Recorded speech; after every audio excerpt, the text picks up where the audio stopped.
Wouldn't it be great to use one controller like I got the nanopad here to control multiple things, not being bound to only control one thing with one button, but controlling up to 128 different presets here actually for your controller. So let me quickly show you what I mean. So for example, if I'm in the first preset here, so I got the 8 buttons rows here matched up with my Max4 Live device, and I can trigger marker 2. You can see that here it's going to marker 1, 2, 3 in the first preset, or I can start and stop the transport here as well with this button, or then I can go up one preset. I'm now in preset number 2, and the same buttons do a different thing, and some buttons which I set to a global function here, obviously going presets up and down makes sense to be global,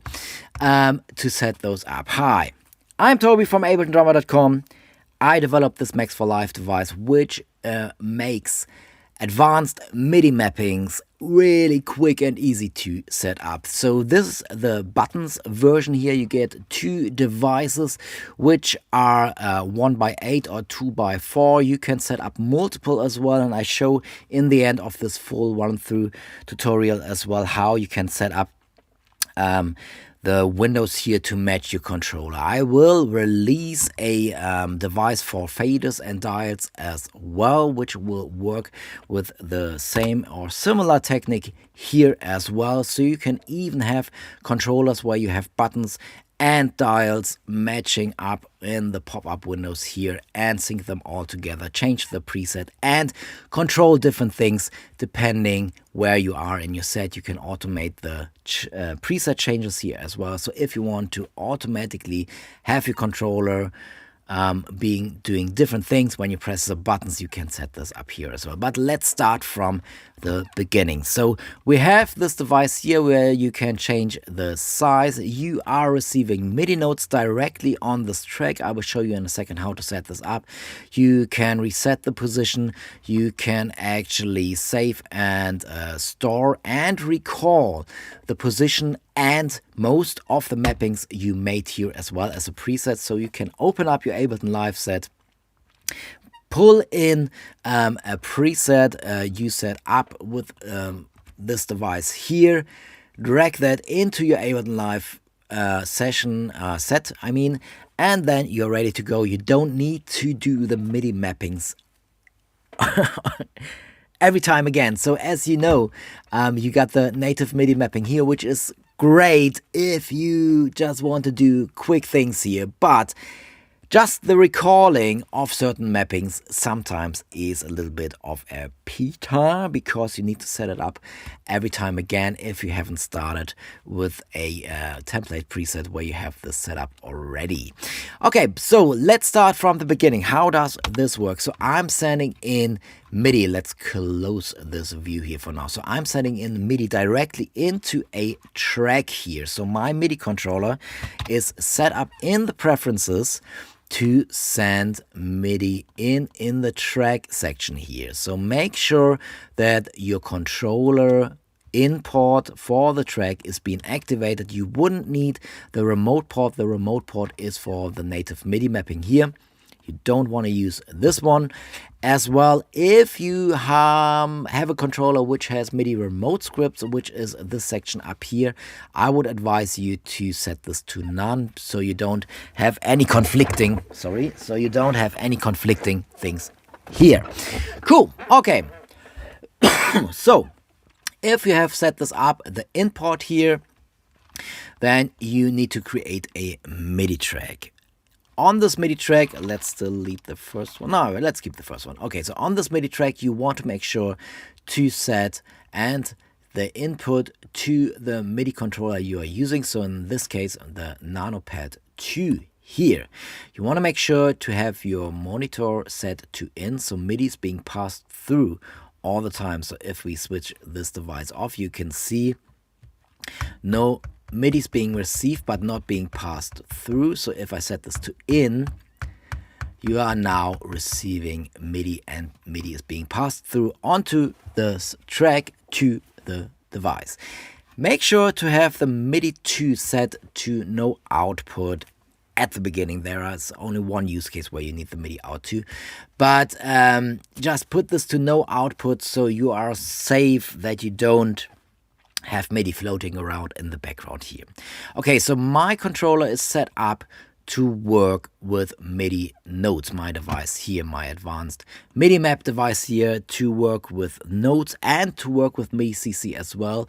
MIDI notes is the most used thing here, so for buttons, for MIDI controllers.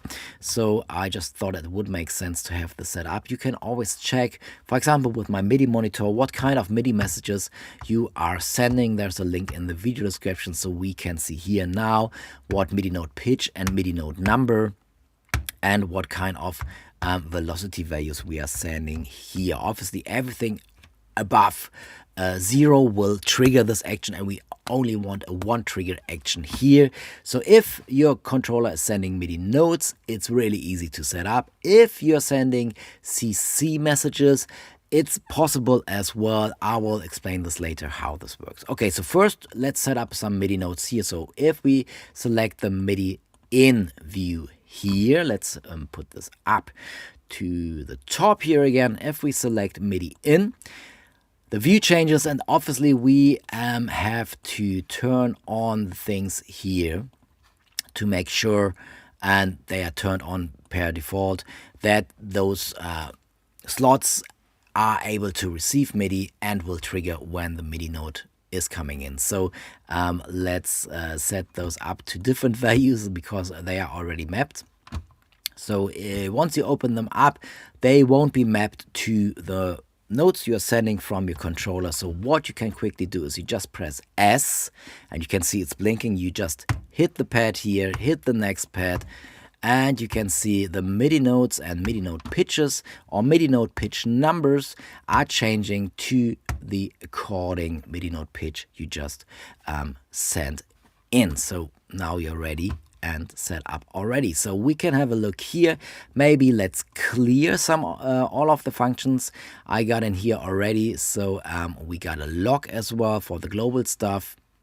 Let's unlock those, and let's make sure we have all those clean presets cleared here. We just do this via clicking on S. Okay, on C for clear. S is for saving and for syncing. So now we have a menu down below here. So if we have a look, we have all those different parameters. Maybe move this to this side for now. So we have all those different parameters here. Maybe let's move it here. Okay, so we can set up the pads to send a certain MIDI note pitch. So if I want to, and that's becoming handy later, I could set up a note here. I could map parameters. I could control locators, scenes, fire scene select, go to the previous scene. So going one scene up, going to one scene down, tap the tempo, turn the metronome on and off, transport, record, and so on and so forth, or going one preset up or down inside the device. Okay, so let's set up a few locators here. So we have locators, and we can see in the arrangement, if we do it a little bit, if we do it like this, maybe we can see we have all those different locators, and they will show up here.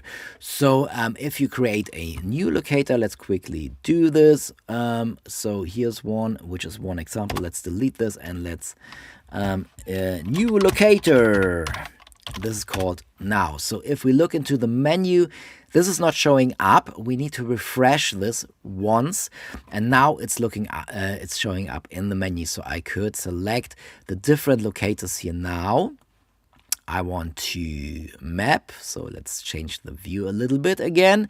So I select marker 1, which is the first one here. It's just the name I've given to that, and I could now hit S for syncing and saving this one field here to trigger marker 1. So when I now hit this pad here, you can see it's jumping to number 1. Quick and easy. So I could do this with marker 2, with marker 3, just hit S, and now those 3 markers are mapped, and we can see this is jumping from 1 to 2 to 3.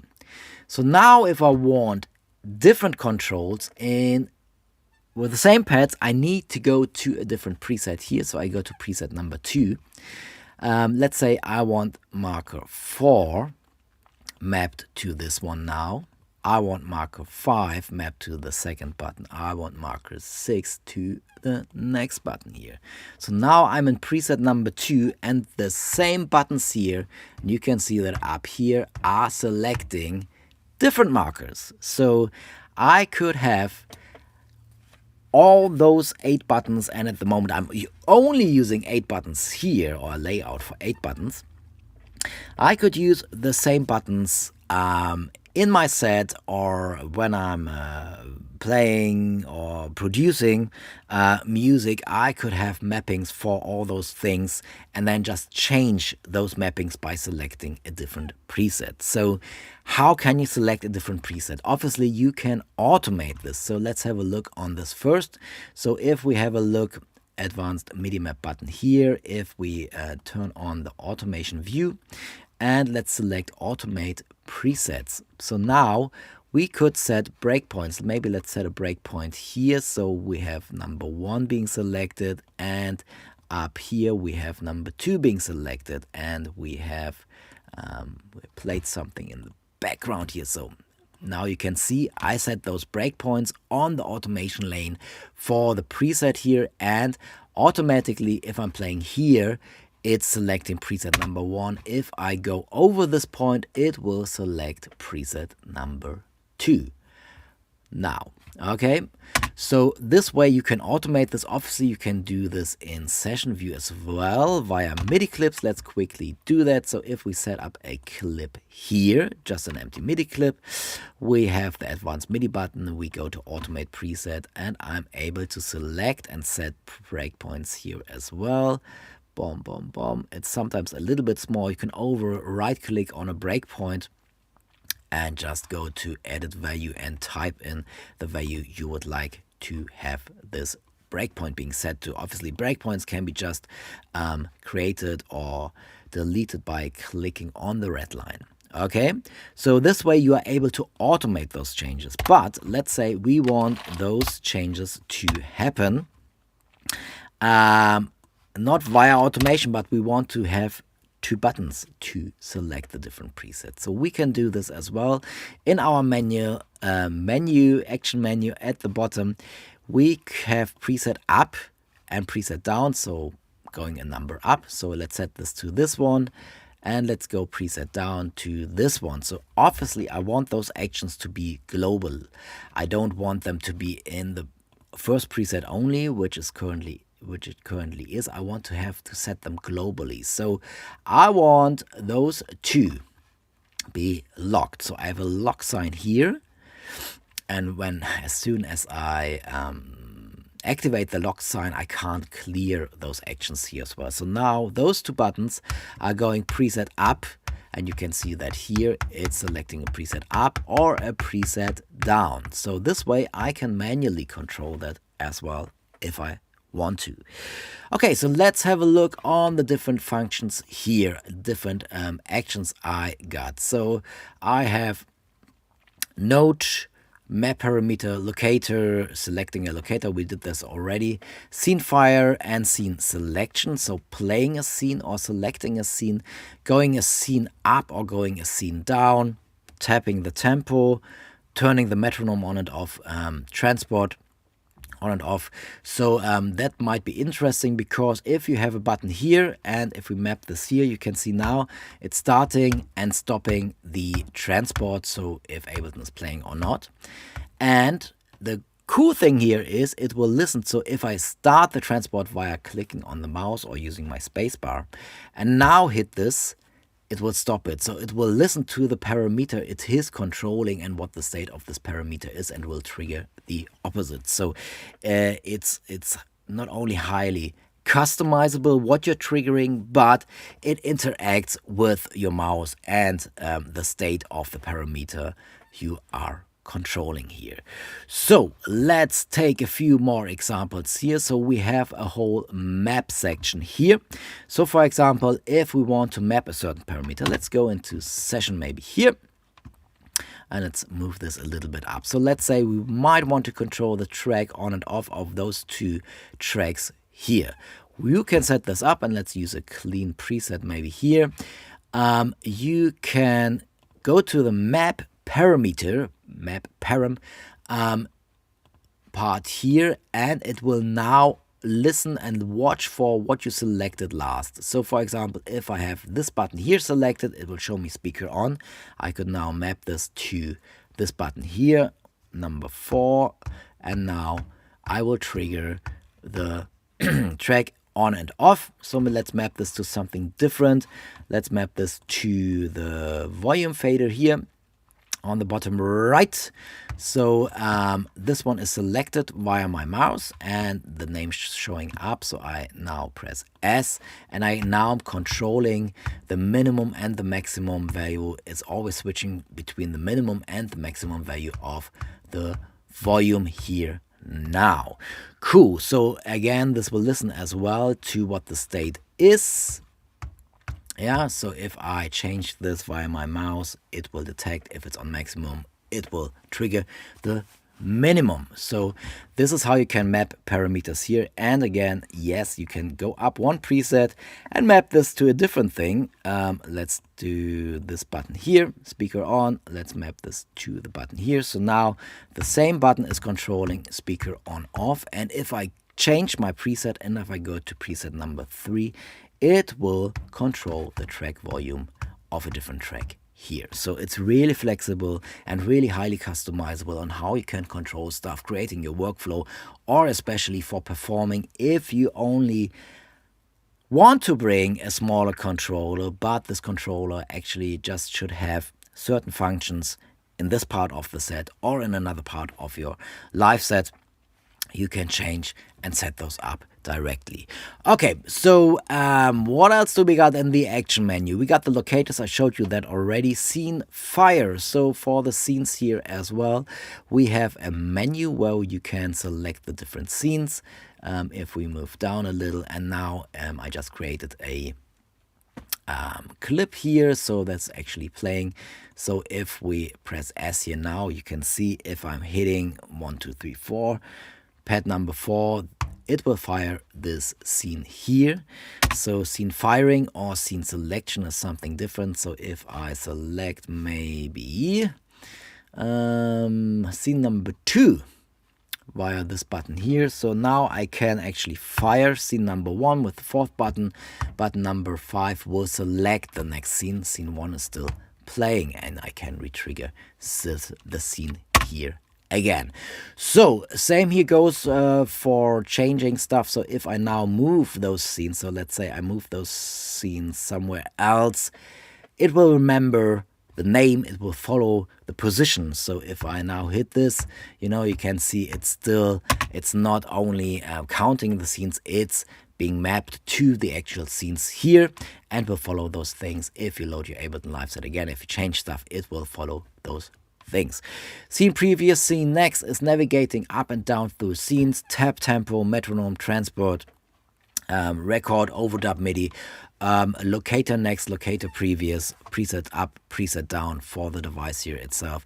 So you get an idea. You have quite a lot of functions here, and the beauty is you can store like a lot of those functions here. So for example, scene previous and scene next. And they are lighting up blue. So they are global things because this is a global function. Ableton, like the transport playing, like the metronome playing, all those global things can be saved in as a preset. So you could drag and drop this device here in your user library, save it, and recall this in any other Ableton live set. So this way your MIDI mappings are already there, and if you have some more advanced MIDI mappings, that's great, but even just for having simple things being set up straight away, maybe for particular use case for you, maybe you have a production template, maybe you have a performance template here, so you can just drag and drop those things in. Yes, a few things won't be mapped, and that's like the map parameter, because if you map it to a certain parameter here, this parameter gets an ID which is specific to your Ableton Live set. You aren't able to recall those mappings, and the same goes for locator mappings. You have this name here, this ID here, so this is specific to your Ableton Live set, and the same goes for scenes as well, because they have specific IDs here as well, depending on your Ableton Live set. But all the other things, scene preview, scene next, like I said already, all those down below here, obviously preset up and down is in the device itself. So all those actions down below here, and the note section here as well, which I'll explain in a second, they are all being stored and recalled in a preset. I think that's pretty cool. Okay, so let's have a look on the note section here, because you are able to quickly repitch notes here. Why could that be interesting? So for example, if you you might have heard this, I have a looping Max4 Live device which is controlling clips in Ableton Live Session View. It's a great tool if you're into live looping. Check it out. Check out the links in the video description for it. So you have, where's my folder? Here's my folder. So if we have this looper here, so this looper is being controlled and is controlling MIDI clips and MIDI mapping here. Again, if you want to set up presets, MIDI mapping, native MIDI mapping is great and quick, but it's very limited, the native MIDI mapping. So I implemented all those actions here to be able to be triggered by notes. So for example, if we make the looper a little bit bigger, so this pop-up window of the looper, and it will control, let me quickly set this up, all the next following tracks and record stuff in here. So if I hit this looper, you can see it's recording, it's re-looping. So if you're interested in live looping stuff, you definitely should check this out. Okay, so I can control those actions via incoming MIDI notes here as well. I could set those up directly on the device, sync those on the device. But if I want to control more loopers, different loopers being placed at different, being set at different places, I might want to send different MIDI notes at a different point via my pad here. So if I'm now sending this here, this is now triggering, this button here is now triggering the live looping straightforward. I could only, if I need to change the whole mappings here later in the same set, the whole note section here becomes handy. And maybe you just want to play scales or different MIDI notes here. This is probably, it's doable, but it's probably better to use if you want to change scales and change MIDI note pitches. Have a look. I have a MIDI note tuner device as well, which makes a little bit more sense if you're playing MIDI notes. And MIDI notes here are always limited to, they don't listen to the release time. Here it's just a single trigger at the beginning, and it's not set up to play notes musically here. It's for notes triggering stuff. Okay, so there are a few more things here I want to mention. So you obviously have maybe a MIDI controller which is not sending MIDI notes, but is sending MIDI CC values. So even that controller here can be assigned to send different MIDI messages. But first of all, the editor is only available for Windows, which for 50% of you peeps is not an issue. But if you change stuff, you need to be really aware of what you're changing and which scene you are in and whatever. I think, and you can't change automatically here. So I think my device gives you a lot more flexibility on doing stuff here. So if you have a controller which is not sending MIDI notes, you can set up the MIDI in here to MIDI CC as well. It will detect automatically as well if you're sending MIDI CC. So I have a controller here, which I could turn on. Zack, it will change as well and will detect if you're sending a MIDI CC or a MIDI note automatically. So this is quick and easy to set up as well. It is set to listen to trigger the action when you are sending a MIDI value over 0, so from MIDI value 1 to 127. It will trigger this action here. And again, if you are interested, there is a MIDI monitor device of mine which will show you what kind of MIDI you are sending and receiving inside a track of Ableton Live. So yeah, so this could be handy if you are using MIDI stuff as well. Link in the video description. Okay, cool. So what else do we got? We got a few lock things here. I showed you already where you are able to lock a certain function. Obviously the locking will only be saved when you lock it. You can change the lock. So if I, for example, say I want the metronome always to be here, I can still access this and it's now being locked. If I have nothing in here and now set this to do the metronome, I can lock it as well. There is no difference here. Just don't want to, if I now go out of the lock, it will be cleared at some point because you want to have the lock always on. Obviously, if it's not locked, it's not locked. Cool. Okay. So let's say you want to set up more windows than only one because your controller, like my controller here, has 8 buttons, 16 buttons, sorry, 2 rows of 8 buttons instead of only one 8 button row here. So you might have, and I mentioned this before, I will release a device for dials and for faders as well, which work very different to a very similar concept like the device I'm showing here. So if you want to set up things for your controller and to reflect like the whole thing, please have a look in the video description. There hopefully is a link already if the devices are released for faders and for dials here as well. So let's say we want to set up 2 rows of 8. So first of all, the first thought would be, okay, I just set up 2 devices here and I MIDI map those in and done, and I have a top row and a bottom row and it's reflecting my controller with like 2 rows of 8 buttons. But this way it wouldn't work because the first one is blocking the MIDI note output here, so no MIDI notes are being passed through for a reason, because I don't want it to have wrong MIDI notes being passed through as you set up notes and then they are getting conflicted, etc. So what I did was I blocking the MIDI note pass through here. So what you need to do is you need to set up a MIDI effect rack and to group this into 2 chains here. If you want to have 2, for every device you need a new chain. So how does this whole grouping and chaining works? You just right click and you get the group command here. Right click on the top bar, and you get the group command here.